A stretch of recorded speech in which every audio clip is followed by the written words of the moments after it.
बोले गंगा मैया की जय।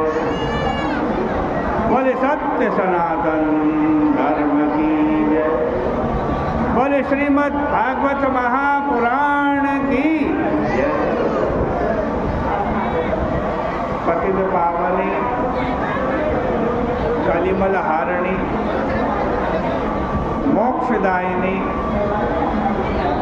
मंगलकारिणी माँ गंगा मैया का ये विश्व प्रसिद्ध पुराण प्रसिद्ध पवित्रतम तीर्थ हर की पैड़ी ब्रह्मकुंड है। प्रतिदिन श्रीमद् भागवत जी की चर्चा श्रवण कर रहे हैं। श्रीमद् भागवत जी के दशम स्कंद के 29वें अध्याय की चर्चा आपके सामने हो रही थी।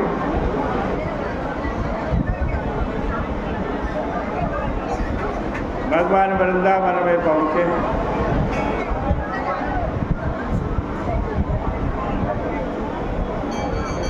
श्याम सुंदर भगवान ने देखा कि बलम च तत्कोमल गोविरंजितम। चंद्रमा ने अपनी किरणों से सारे वन को रंग दिया।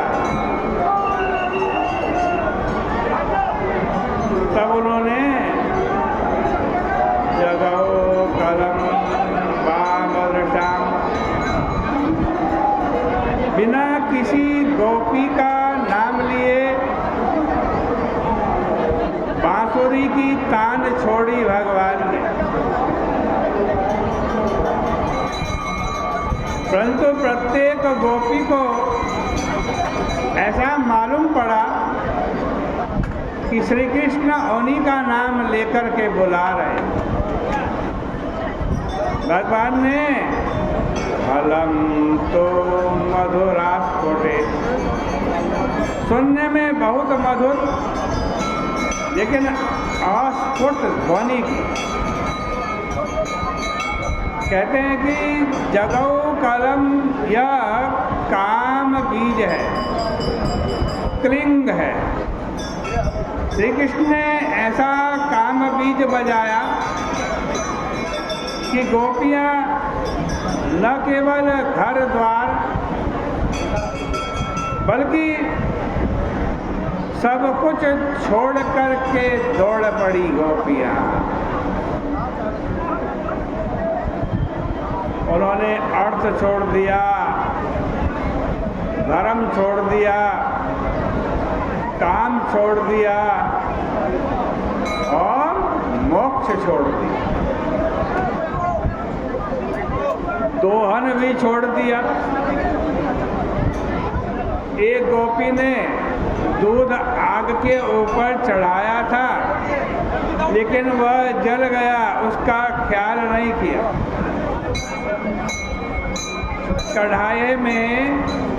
कढ़ाई में हलवा फक्क से जल गया लेकिन गोपी ने घूमकर देखा तक नहीं। पति के एक और रोटी मांगने पर उसे लेने के लिए चौके के भीतर गई गोपी लौट करके नहीं आई। जो बच्चों को दूध पिला रही थी, पाययन्त्यः शिशुन् पया, उन्होंने दूध पिलाना छोड़ दिया। जो गोपी पति के पांव दबा रही थी, भोजन कर रही थी अथवा लेप कर रही थी, वह पांव दबाना, भोजन करना, लेप करना छोड़ करके श्री कृष्ण की ओर दौड़ पड़ी। यह मत समझना कि लेप आजकल की स्त्रियां ही करती हैं। लेप माने शरीर पर अंग राग लगाना। यह सब प्राचीन काल की स्त्री भी करती थी, इसलिए इसमें डरने वरने की कोई बात नहीं। लिम्पन्त्यः प्रव्रजन्त्यः, कोई गोपी शरीर में से पसीने का मेल छुड़ा रही थी, कोई आंखों में अंजन लगा रही थी, कोई वस्त्रादि पहन रही थी। सब गोपियां अपने अपने काम जहाँ के तहाँ छोड़ करके श्री कृष्ण के पास पहुँच गई। रोकने वालों ने उनको रोका, लेकिन जो विघ्न की परवाह करता है उसको प्रेम कहाँ। आत्मा तो खींच ली श्री कृष्ण ने, अब शरीर कहाँ रहे। कोई कोई रोकी तो तभी रोकी जब उनको घर से बाहर निकलने का कोई मार्ग, कोई रास्ता नहीं मिला। अलब्धा विनिर्गमः, इसमें जो वी है उसका अर्थ है पक्षी। वी माने पक्षी। जिनको पक्षी के निर्गम माने निकलना, निर्गम माने निकलना, पक्षी के निकलने योग्य भी जगह जिन गोपियों को नहीं मिली, वे घर में ही बंद होकर के श्री कृष्ण का ध्यान करने लगी।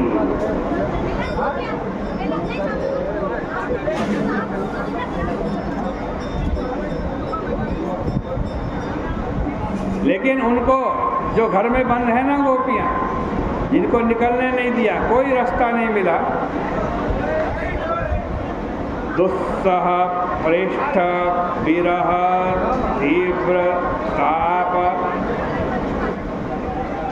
तुता शुभा, अपने प्रीतम श्री कृष्ण के विरह जन्य तीव्र ताप से उन गोपियों को ऐसा दुख हुआ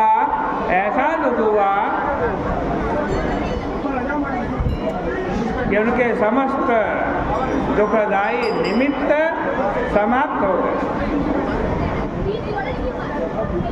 उनको ध्यान में ही श्री कृष्ण की प्राप्ति हो गई और उन्हें ऐसा सुख मिला कि उनके सारे के सारे पुण्य संस्कार क्षीण हो गए। कहते हैं कि तीनों लोकों में जितने भी भूत, भविष्य और वर्तमान इनके पाप ताप है ना, वे सब इकट्ठे रहते हैं। घर में घिरी गोपियों को जब श्री कृष्ण के विरह का दुख होने लगा ना,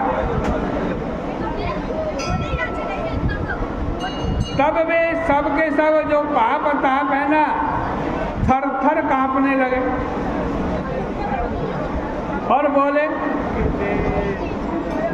कि अरे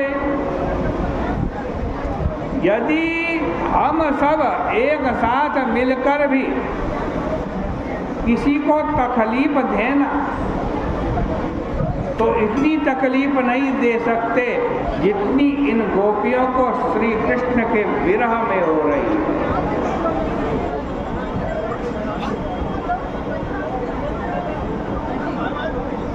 ऐसा अर्थ महात्माओं ने इसलिए किया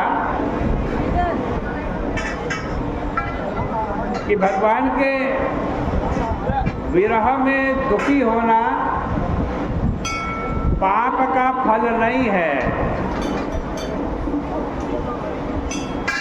यह तो कोटि कोटि जन्मों के पुण्यों से भी नहीं मिलता है। अतः संपूर्ण ताप राशि गोपियों के भगवत विरह जन्य दुख को देख करके कंपित हो गए। अक्षीण मंगला, जब श्री कृष्ण ध्यान परायण गोपियों के ध्यान में जा मिले तो उनका सौमंगल्य सौभाग्य जागृत हो गया और उन्होंने बड़े प्रेम से मन ही मन उनका आलिंगन किया। गोपियां भले ही जार बुद्धि से श्री कृष्ण के पास गई थी, परंतु सत्य वस्तु भाव की अपेक्षा नहीं रखती। वेदांती लोग यह शंका करते हैं कि बुद्धि के बिना फल कैसे प्राप्त होगा। उनके यहाँ एक संवादी भ्रम माना जाता है। यदि कोई मणि की प्रभा में मणि बुद्धि करे तो संवादी भ्रम है, और दीपक की प्रभा में जल तो रहा है दीपक, लेकिन बुद्धि क्या कर ले, मणि की बुद्धि। दूर से दीपक दिखाई दिया और सोचने लगे हम ये क्या है, ये मणि है। इसको वेदांत में विसंवादी भ्रम कहते हैं। परंतु यदि मणि प्रभा में जहाँ संवादी भ्रम है कोई जाएगा तो उसको मणि ही प्राप्त होगी। इसी तरह जार बुद्धि लेकर भगवान के पास जाने वाली गोपियों को किसकी प्राप्ति हुई? भगवान की ही प्राप्ति हुई, और किसी की प्राप्ति नहीं। वे क्षीण बंधन हो गई।